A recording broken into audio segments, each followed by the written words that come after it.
আমি দশম শ্ৰেণীৰ বিজ্ঞানৰ অধ্যায় 10 পোহৰ প্ৰতিফলন আৰু প্ৰতিসৰণ অধ্যায়ৰ গোলাকাৰ দাপনৰ বিষয়ে কিছু কথা আলোচনা কৰিম। গোলাকাৰ দাপন। তো গোলাকাৰ দাপন মানে হ'ল যিবিলাক দাপন একোটা ফোপলা গোলকৰ অংশ সেইবিলাকক আমি গোলাকাৰ দাপন বুলি কওঁ। তো গোলাকাৰ দাপন দুই প্ৰকাৰত থাকে। গোলাকাৰ দাপন দুই প্ৰকাৰৰ। এক অবতল দাপন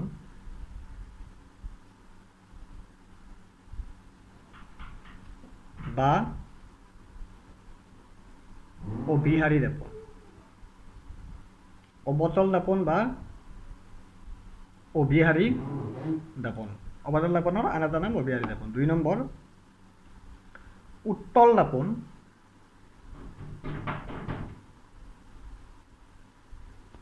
বা অপহাৰী দাপন। উত্তল দাপন বা অপহাৰী দাপন।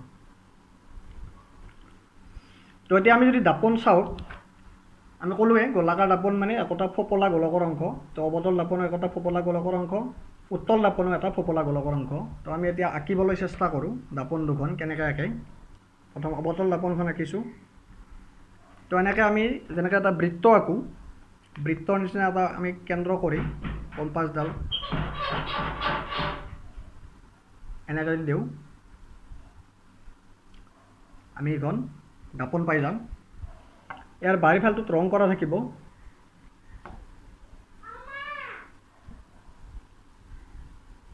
আৰু ভিতৰৰ ফালটোৱে দাপনৰ কাম কৰিব। তো যিখন দাপনৰ গোলকটোৰ ভিতৰৰ ফালটোৱে কাম কৰে তেনেকুৱা দাপনক আমি অবতল দাপন বুলি কওঁ। অবতল দাপন। আৰু যদি আমি উত্তল দাপন চাওঁ,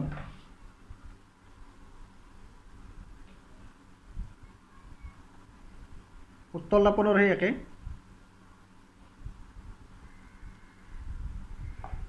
উত্তল দাপনত কেৱল কি হ'ব, ইয়াৰ বাহিৰৰ ফালে থকা ফালটোৱে দাপন হিচাপে কাম কৰিব।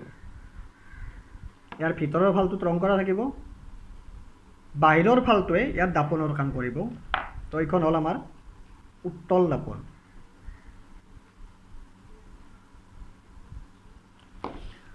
এতিয়া এই গোলাকাৰ দাপনত আমি এটা কেন্দ্ৰ কৰি দাপনখন আঁকিছিলোঁ। তো যিটো কেন্দ্ৰ কৰি আমি দাপনখন আঁকিছোঁ সেই কেন্দ্ৰটোক গোলাকাৰ দাপনখনৰ ভাঁজকেন্দ্ৰ বোলে। গোলাকাৰ দাপনখনৰ যিটো কেন্দ্ৰ কৰি আঁকিছিলোঁ তাক আমি কওঁ ভাঁজকেন্দ্ৰ। ইয়াক আমি কেপিটেল C আখৰেৰে বুজাওঁ। উত্তল দাপনতো আছে, এইটো ভাঁজকেন্দ্ৰ হ'ব। তো দাপনখন যাক কেন্দ্ৰ কৰি অঁকা হয় তাক আমি ভাঁজকেন্দ্ৰ বুলি কওঁ। তাৰপিছত এই ভাঁজকেন্দ্ৰৰ মাজেৰে আমি এডাল অক্ষৰেখা কল্পনা কৰোঁ।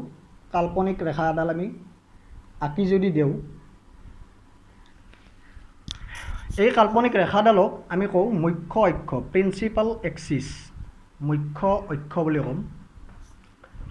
এই কাল্পনিক ৰেখাডালে দাপনখনক যিটো বিন্দুত ছেদ কৰিছে তাক আমি মেৰু বুলি ক'ম। তাক আমি পিৰে বুজাওঁ। পি মানে মেৰু।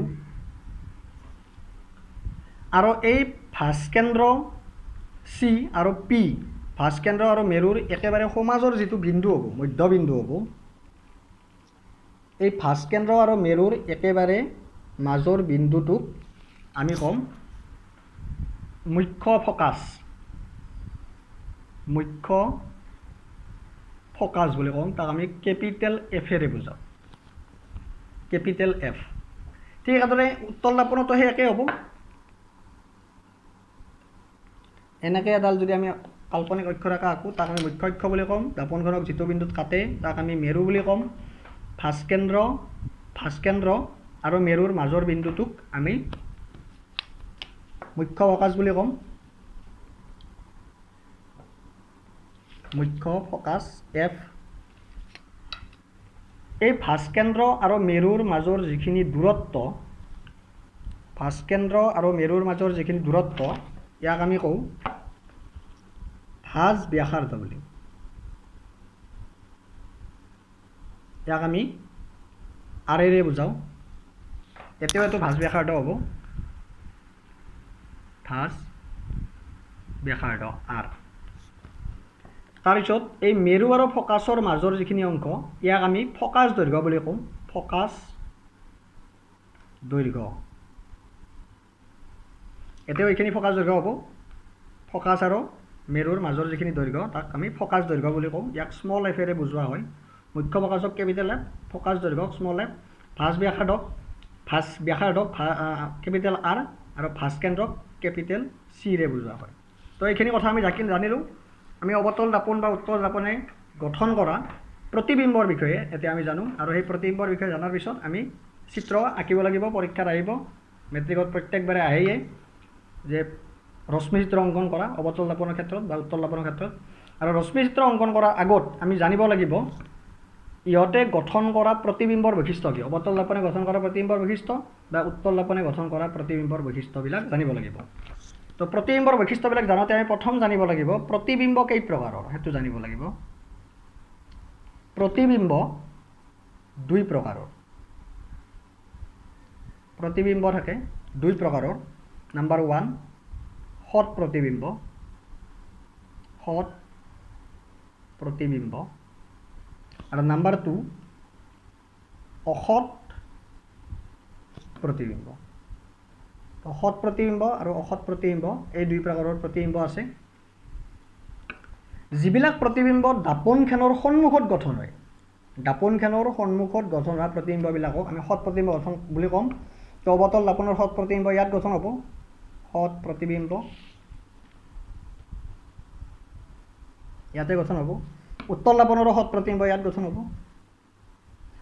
কিন্তু এটা কথা আছে, উত্তল দাপনে কেতিয়াও সৎ প্ৰতিবিম্ব গঠন কৰিব নোৱাৰে। তো আমি সেই বৈশিষ্ট্যবিলাকক লৈ যাওঁ এতিয়া, যে অৱতল দাপনে কেনেধৰণৰ প্ৰতিবিম্ব গঠন কৰিব পাৰে আৰু উত্তল দাপনে কেনেধৰণৰ প্ৰতিবিম্ব গঠন কৰিব পাৰে, সেই বৈশিষ্ট্যলৈকে আহিছোঁ। উত্তল দাপনে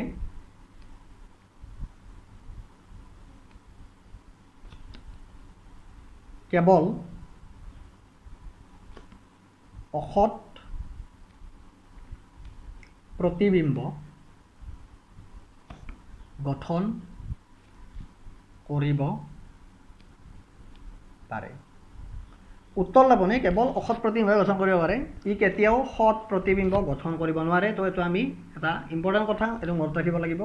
উত্তল দাপনে কেৱল অসৎ প্ৰতিবিম্বহে গঠন কৰিব পাৰে। কিন্তু অৱতল দাপন যিখন আছে, এই অৱতল দাপনে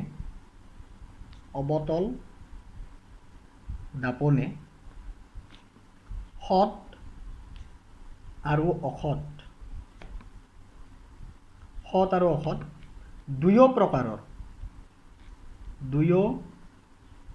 প্ৰকাৰৰ প্ৰতিবিম্ব গঠন কৰিব পাৰে। উত্তল দাপনে কেৱল অসৎ প্ৰতিবিম্ব গঠন কৰিব পাৰে। তো অসৎ প্ৰতিবিম্ব উত্তল দাপনৰ পিছফালে গঠন হ'ব, ইয়াত হ'ব অসৎ প্ৰতিবিম্বটো। অৱতল দাপনে যিহেতু সৎ আৰু অসৎ দুটা কৰিব পাৰে, সৎটো আগত থাকিলে প্ৰতিবিম্বটো, অসৎটো পিছফালে গঠিত হ'ব। অসৎ প্ৰতিবিম্ব পিছফালে গঠিত হ'ব। ইয়াত অসৎ প্ৰতিবিম্ব থাকিব, ইয়াত সৎ প্ৰতিবিম্ব থাকিব। এতিয়া অৱতল দাপনে সৎ আৰু অসৎ দুটা প্ৰতিবিম্ব গঠন কৰিব পাৰে। ইয়াতে আমি এটা কণ্ডিশ্যন মনত ৰাখিব লাগিব যে অৱতল দাপনে কেৱল এটা চৰ্ত সাপেক্ষেহে অসৎ প্ৰতিবিম্ব গঠন কৰিব পাৰে। অৱতল দাপনে মাত্ৰ এটা চৰ্ত সাপেক্ষে অসৎ প্ৰতিবিম্ব গঠন কৰিব পাৰে, আৰু আমি সেই চৰ্তটো ইয়াত মনত ৰাখিব লাগিব। এইটো নোট হিচাপে দি দিছোঁ মই, যে অৱতল দাপনে কেতিয়া অসৎ প্ৰতিবিম্ব গঠন কৰে। তো অৱতল দাপনত লক্ষ্যবস্তু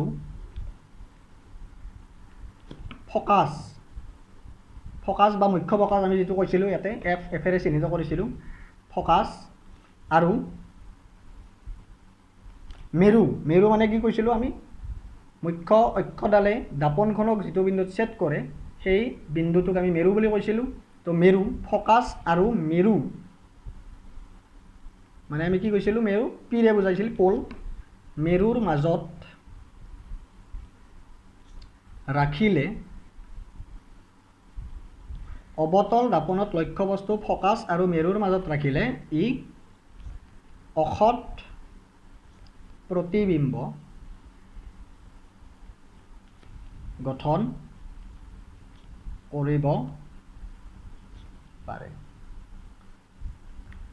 আনহাতে ফকাছ আৰু মেৰুৰ বাহিৰে যিকোনো স্থানত যদি অৱতল দাপোন এখনত লক্ষ্যবস্তু ৰখা হয়, কেৱল ফকাছ আৰু মেৰু, এই ফকাছ আৰু মেৰু ইয়াৰ মাজত যিকোনো স্থানত ৰাখিলে অৱতল দাপোনে অসৎ প্ৰতিবিম্ব গঠন কৰিব। তাৰ বাহিৰে আমি যদি ফকাছৰ বাহিৰত লওঁ বা ফকাছত লওঁ, ফকাছৰ ভাস্কেন্দ্ৰৰ মাজত লওঁ, ভাস্কেন্দ্ৰত লওঁ, ভাস্কেন্দ্ৰৰ বাহিৰত লওঁ, তেতিয়া ই সৎ প্ৰতিবিম্বই গঠন কৰিব।